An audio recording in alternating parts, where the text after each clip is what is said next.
Yan, hello guys, welcome ulit sa ating channel. So nandito tayo sa Binondo Intramuros Beach. So mag-vlog po ulit tayo dito sa Pasig River Esplanade.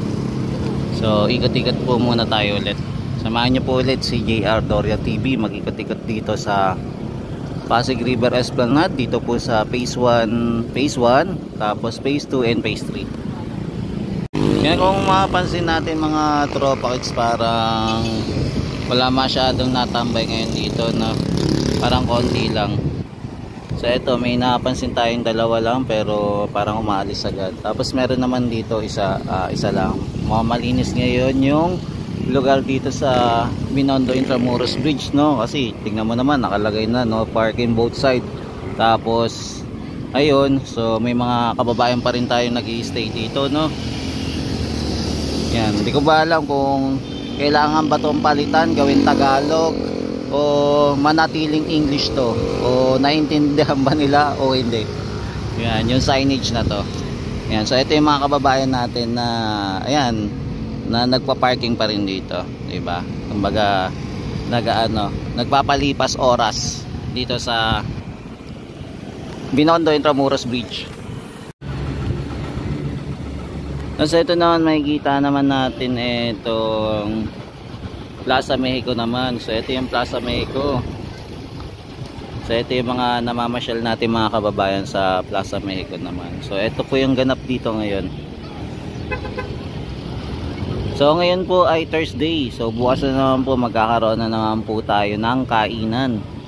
So meron na naman food trip na naman dito sa Maestranza po. So every Friday, Saturday, Sunday, no, nagkakaroon po ng dito, food stall. Kumbaga buhay na buhay yung Maestranza pagka Friday, Saturday, Sunday. So ngayon po ay araw muna ng Thursday,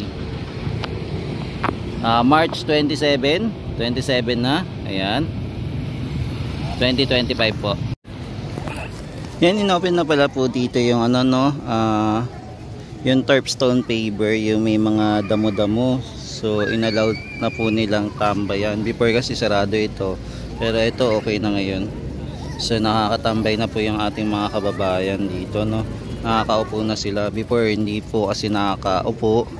May harang po dito na yellow, yung yellow tape. Yan, hindi po ina-allowed yung mga namamasyal dito, yung park goer, pero ngayon okay na po. Yan, ginagamit na ng ating mga kababayan. Pwede na pong tumambay dito. Yan, so nandito po tayo ngayon sa Plaza Mexico po, papasok po ng Maestranza. So sisilip-silip lang po muna tayo ngayong gabing ito. Mag-update lang po sa mga namamasyal ngayong araw. Ngayong gabi, sorry. Ngayong araw tuloy. Yan, so ito po yung ganap ngayon. So mapapansin pa rin natin mga kababayan, yung mga namamasyal pa rin po dito, no, na nagre-relax at nagpapalipas ng oras dito sa Maestranza at saka po sa Plaza Mexico.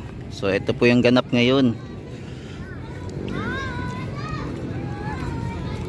Yan, eto, dito naman tayo sa Maestranza. Kung mapapansin natin, napaka-aliwalas tong lugar na to at saka napakalaki, 'di ba? Napakaluwag, grabe. Kaya pwedeng-pwede talaga dito yung kung magko-concert ka something o magkakaroon ng event, maganda dito. Yan, ang tanong lang kung yung magkakaroon siguro ng upuan dito, siguro hindi siya pwede po siguro siya matanggal kung magkakaroon po ng upuan dito. Kasi kung sakali magkakaroon po ng mga event, eto, pwede pong gamitin na itong Maestranza na napakaluwag po, no, yung mga pang-passion po. So ito yung mga kababayan natin na mamasyal ngayon. Ayan, kahit po naka wheelchair, nandito po.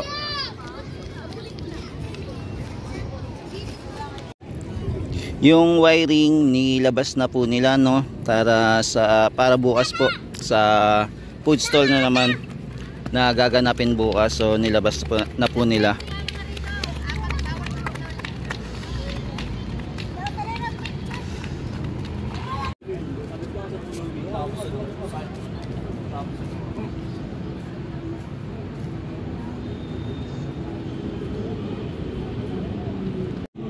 Yun, napakatahimik po ng area ngayon, no, dito sa Pasig River Esplanade, dito po sa Maestranza. Kung mapansin po natin, sa ngayon ilan lang po muna yung namamasyal, tapos yung iba naman po nagja-jogging lang po dito sa area ng Maestranza po. Ito para saan kaya gagamitin to, no? Ayan, nandito naka standby muna, no. Ito, hindi natin alam kung may paggagamitan ito, kung may paggagamitan ba para bukas. But for the meantime, nandito po muna, naka standby siya. Parang folding stage to, no. Ayan, mukhang kumuha na sila ng folding stage ata to. Ayan, sa ito. Di ba ito ng Sunday inayos siya, tapos pininturahan, pero parang ang bilis po niyang mamuti, no, yung platform dito, yung ano, bike lane, ang bilis mamuti. Meron pala silang ginagawa dito, so ito nire-repair pala nila, no. So meron pala dito nagka-problema, kaya inaayos pa rin nila.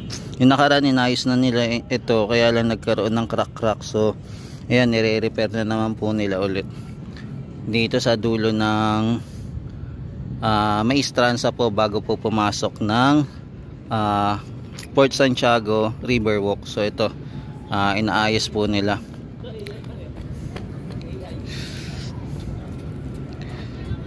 Yan, kasi yun dito sa area ano pa rin po, nagka-crack. So ito, minaman ni obra po nila at inaayos para magmukhang ano, no, nakadikit po talaga siya. Yan, dito din po sa area may inaayos din po sila, oh. Sinementohan nila tong area na to. Oh, may inaayos sila.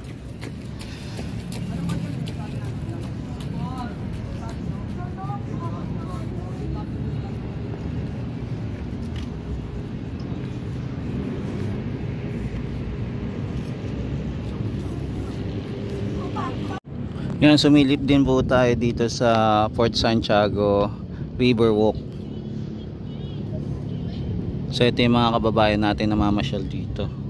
Dito konti lang din naman yung namamasyal, no, ngayong gabing ito. Yan, dito sa area may naiipon pa rin po mga basura, no. Sana meron po tayo garbage collector dito sa ilog para madakot ito.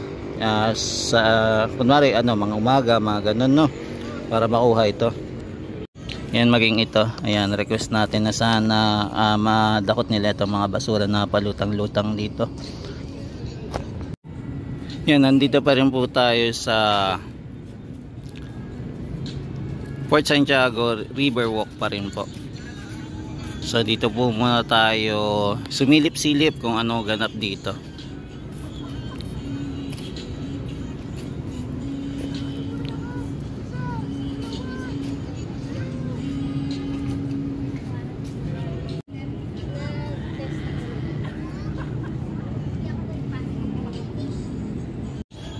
Yan, so dito yung crack, hindi pa po natin naayos, no. Sana mapansin po ng gumagawa dito sa Esplanade. Yan, sana mapansin po. Yan, so ito muna yung update natin dito sa Port Santiago Riverwalk.